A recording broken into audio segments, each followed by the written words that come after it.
Hi guys, so the Christmas season might be over, but the festivities certainly aren't.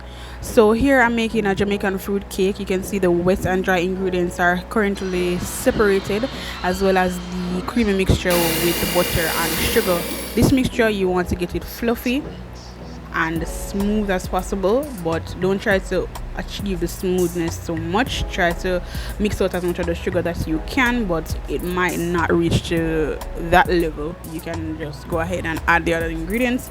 I tried something new by whipping the egg whites separately from the yolks. With the yolks I put them into the butter mixture. It helped to emulsify the mixture even faster because the egg yolk is also a fat. You can see there that the sugar is still not completely mixed out, but as I said, just try your best to mix as much as possible as you can out. It's not going to be perfect. Here I was adding in the wet ingredients, which consisted of the raisins, other fruits like prune and candied fruits that were soaking for over 6 months or more, actually, because I had these fruits from last year. So I add them in small increments so as not to deflate the creamy mixture, because the creamy mixture now has in the egg whites and the egg yolks, and egg is a raisin agent as well.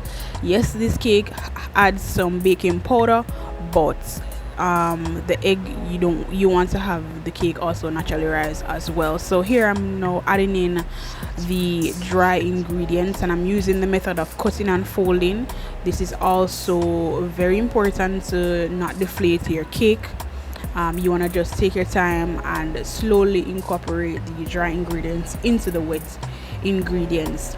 After you have all this folded in, you are then going to add a substance called browning. I'm not sure if this is something that is in your culture or something you can find in your country, but if it's not, you can always burn some dark sugar to achieve this, but that might be bitter as well, so you have to just be careful as that. However, I added the browning. Here it is in the greased and floured pans, and I baked them at 180 degrees Celsius, which is 350 degrees Fahrenheit, for an hour, and I would say an hour and 15 minutes. You have to watch the cakes though. By a 30-minute mark, you can actually open the oven and look at the cake to see where it's at. When the cake is finished baking, you just soak the cake in some red label wine. You can use red label wine with some additional rum, or fruit wine with some additional rum, just to soak the top of the cake. So you soak it as the cake comes out when it's warm, so it absorbs as much as the wine as possible, and then you leave that overnight, and then you give it another soak in the morning, and you leave that until the end of the day. Then you just cut in the cake at the end of the day. So this is a 2-day labor process, but the results are absolutely delicious.